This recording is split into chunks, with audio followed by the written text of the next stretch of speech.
নমস্কার। আমাদের আজকের গল্প হেমেন্দ্র কুমার রায়ের নরকের রাজা।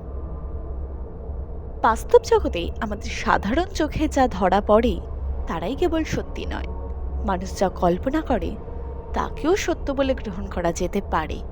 এমনকি সাধারণ চোখের সামনে তা মূর্তি ধরতে পারে। অবশ্য বৈজ্ঞানিকরা এসব ব্যাপারকেই হিপনোটিজম বা সম্মোহন ও যোগনিদ্রা বলে উড়িয়ে দেন। তবে আমেরিকার প্রসিদ্ধ পত্রিকা হার্পার্স ম্যাগাজিনে একটা আশ্চর্য ঘটনা প্রকাশিত হয়েছিল। হ্যারিসন ফরম্যান সাহেব ছিলেন একজন বিখ্যাত ভূপর্যটক। বিশেষ করে প্রাচ্যের নানান দেশে গিয়ে তিনি খ্যাতি লাভ করেছিলেন। চীন অধিকৃত পূর্ব তুর্কিস্তানের মধ্যে দিয়ে তিনি প্রবেশ করেছিলেন তিব্বতের ভেতরে। সেখানে বুড়ো সেরাপ নামে এক তিব্বতী জাদুকরের সঙ্গে তার আলাপ হয়। সাহেবের অত্যন্ত আগ্রহ দেখে সেরাপ তাকে ছদ্মবেশ পরিয়ে তিব্বতী জাদুকরদের এক সম্মিলনীতে নিয়ে যায়। সেখানে গিয়ে ফরমান সাহেব যে আশ্চর্য দৃশ্য দেখেন সেটা তার নিজের জবানিতেই শুনুন।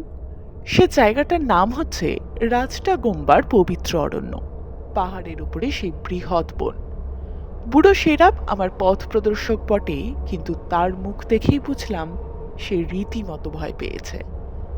বন বাদার ভেঙে আমরা যখন একটা ফর্সা জায়গায় এসে পড়লাম, সূর্য তখন অস্ত নেমে যাচ্ছে। সেইখানে মণ্ডলাকারে বসে আছে একদল জাদুকর, সংখ্যায় তারা 20 জন। আমিও বিনা বাক্য ব্যয়ে তাদের পাশে গিয়ে বসে পড়লাম। তারা আমার দিকে একবার চোখ তুলে তাকালো মাত্র, মুখে কিছু বলল না। তারা আমার ছদ্মবেশ ধরতে পারল না দেখে বুড়ো সেরাপ আশ্বস্তির নিঃশ্বাস ফেলে বাঁচল। ঠিক পাশের লোকটার দিকে তাকিয়ে দেখলাম, সে যেমন নোংরা তার মুখটাও তেমনই কুৎসিত। তার মাথায় রয়েছে অতিরিক্ত লম্বা সাপের মতন পাকানো পাকানো কালো চুলের গোছা। তার কয়লার মতো কালো চোখ দুটো তাকিয়ে আছে যেন শূন্যতার দিকে। তার ভাবভঙ্গি সমাধিগ্রস্তের মতো। এদের ধর্ম হচ্ছে অপদেবতা বা প্রেতাত্মার সাধনা। উপাসনার দ্বারা এরা প্রেতাত্মাদের শান্ত রাখার চেষ্টা করে। গাছের পাতায় পাতায় শিহরণ তুলে জেগে উঠল সন্ধ্যের বাতাস, যেন জানিয়ে দিল আসছে সেই ভয়াবহরা, আসছে। কিন্তু আমার অবিশ্বাসী মন বলল, মিছেই তোমরা এখানে বসে আছো, কেউ আসবে না, কেউ না। ওধারের জঙ্গলের ভেতর থেকে বেরিয়ে এলো এক দীর্ঘ মূর্তি। ভাবভঙ্গি তার ভারিক কি, সে হচ্ছে এই জাদুকরদের দলপতি, নাম দ্রুকসিম। সে একখানা মস্ত পাথরের ওপর উঠে আসন পিড়ি হয়ে বসল। মৌন তার মুখ, মর্মভেদী তার দৃষ্টি। তার হাতে রয়েছে মানুষের উড়ুর একটা হাড়, আরেক হাতে মরার মাথার খুলি। কিছুক্ষণ কারোর মুখেই কথা নেই। নীরবতার মধ্যে সন্ধ্যের অন্ধকার বেশি ঘন হতে লাগলো ক্রমে ক্রমে। হঠাৎই যেন কারুর মৌন ইঙ্গিতেই জাদুকরেরা একসঙ্গে সামনে আর পেছনে দুলতে দুলতে 3 বার বলল, জামান্তক, জামান্তক, জামান্তক। এতে নরকের রাজার নাম যম। এরা তাকেই আহ্বান করছে। তারপরেই দলপতি উড়ুর সেই ফাঁপা হাড়ে মুখ লাগিয়ে ফু দিল, এবং সেই বিচিত্র ভেপু থেকে একটা ধ্বনি জেগে কাঁদতে কাঁদতে চলে গেল ছায়াচ্ছন্ন অরণ্যের উদ্দেশ্যে। ডান হাতের মরার খুলি তুলে মুখে ঢক ঢক করে কি যেন পান করল। শুনলাম মানুষের রক্ত। এরা নাকি আগে মানুষের মাংস খেত, তার অভাব পূরণ করতে এখন মানুষের তাজা রক্ত খায়। আবার জাগলো সেই আহ্বান স্বর, জামান্তক, জামান্তক, জামান্তক। প্রত্যেক জাদুকরের মুখ নত। আমিও দেখা দেখি মুখ নামালাম বটে, কিন্তু আর চোখের দৃষ্টিকে সজাগ রাখলাম। আমার সঙ্গে কোনো ছলচাতুরি চলবে না। ভূত, প্রেত, দৈত্যী, দানব, শয়তান, যম এসব আমি কিছুই মানি না। তাদের চোখে দেখা যায় বলে আমি বিশ্বাস করি না। আমি যা দেখব বৈজ্ঞানিকের চোখ দিয়েই দেখব। আবার বাজলো সেই অস্থি ভেপু।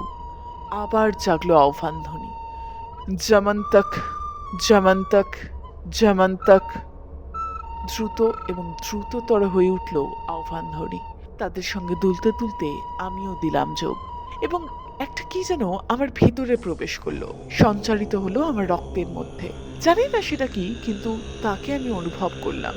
তখন আমার মনে হলো কোনো অসম্ভবই আর অসম্ভব নয়। এটা কি কাণ্ড!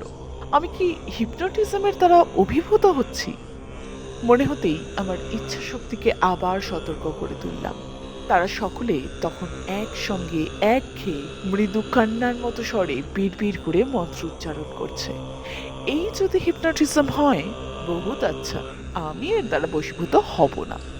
কিন্তু আমি কেমন চঞ্চল হয়ে উঠলাম, কেমন যেন ধোঁকা লাগছে। এই অরণ্যের মধ্যে কিসের যেন আবির্ভাব হয়েছে, যেন কোনো অদৃশ্য হাত আমার ইচ্ছার বিরুদ্ধেই আমাকে ধারণ করতে চায়। আমার বৈজ্ঞানিক মন এর কারণ খুঁজতে লাগলো। এইবারে জাদুকররা ডাইনে বাইনে দুলতে দুলতে আরম্ভ করলো, জামান্তক, জামান্তক, জামান্তক। এখানে কার আবির্ভাব সম্ভাবনায় আমরা বসে আছি, বুড়ো সেরাপ আমাকে আগেই তার কথা বলে রেখেছে। এখানে আসবে স্বয়ং যম রাজা এবং তার অনুচর তাল বেতাল এবং অপদেবতারা।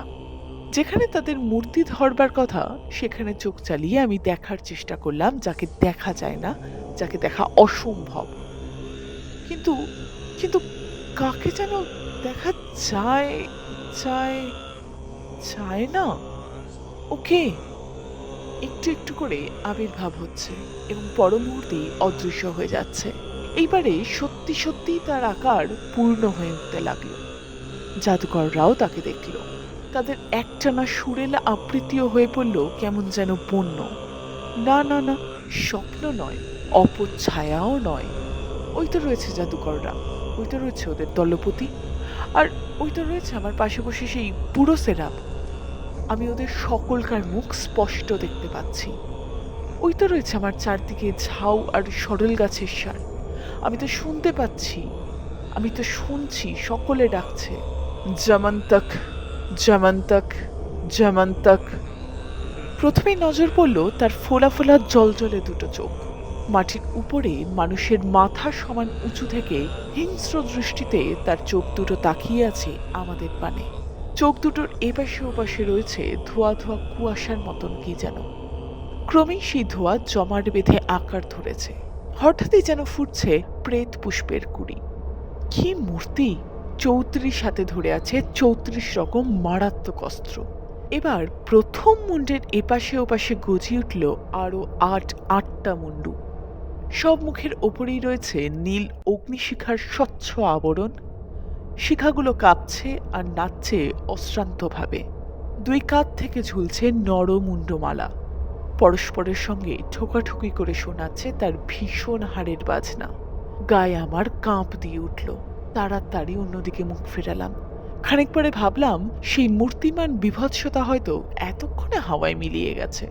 কিন্তু আবার ফিরে দেখি, এবারে দেখা যাচ্ছে কেবল সেই ফোলা ফোলা জ্বলন্ত চোখ নয়, অতি বিশ্রী পুরু পুরু ওষ্ঠাধর। ফাঁকে ফাঁকে বেরিয়ে পড়েছে যে করাল দাঁতগুলো পৃথিবীর কোনো হিংস্র পশুরই সেরকম ভয়াবহ দাঁত নেই। কিন্তু জম থেকে তো কেবল আবির্ভাব শুরু। জমের পরে একে একে দেখা দিল তার বহু সাঙ্গপাঙ্গ। ওই দেখছি লালসা দানবকে, দেহ তার হিলবিলে। সে আবার ধেই ধেই করে নাচতে শুরু করলো, কুৎসিত সেই নাচ। আর ঠিক তারপরেই বুভুক্ষা দৈত্য। চামড়ার তলা থেকে তার রোগা দেহের হাড়গুলো বেরিয়ে পড়েছে। দেখা দিল ক্রোধ পিশাচ। প্রচন্ড রাগের চোটে তার মুখখানা মোচড়ের পর মোচড় খাচ্ছে। পরে পরে মূর্তি ধরলে আরো কত দৈত্য দানব। এই ভয়ঙ্কর আবির্ভাবের পালা শেষ হলে পরে যম নিজেই আরম্ভ করলো এক বুক দমানো মহাতাণ্ডব নৃত্য। সে নাচ দেখতে দেখতে প্রাণ যেন মূর্ছিত হয়ে পড়তে চায়।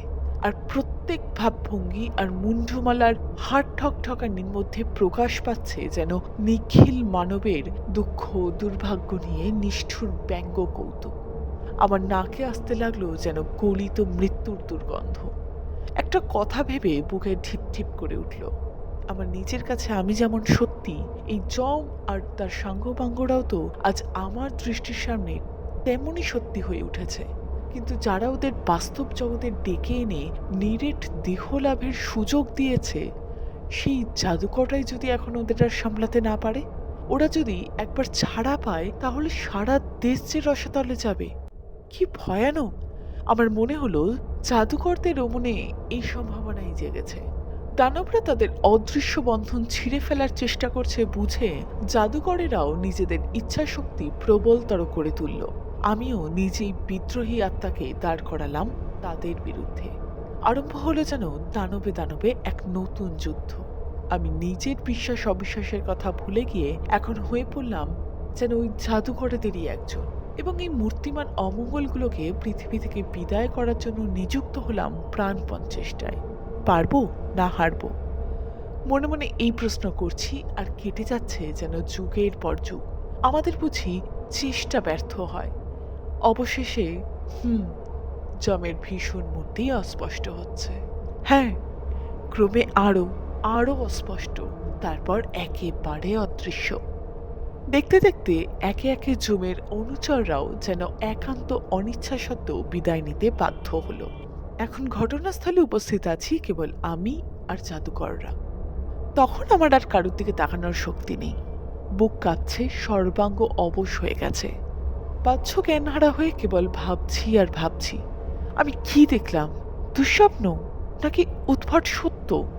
ইতিমধ্যে কখন জাদুকররা গাত্রোত্থান করে চলে গেছে বনের ভেতরে চোখের আড়ালে। বুড়ো সেরাপের কথায় আমার সার হলো।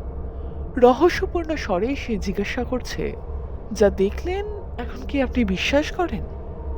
আমি বললাম, জানি না বন্ধু, মনে হচ্ছে আজ আমি যম আর তার অনুচরদের স্বচক্ষেই দেখলাম।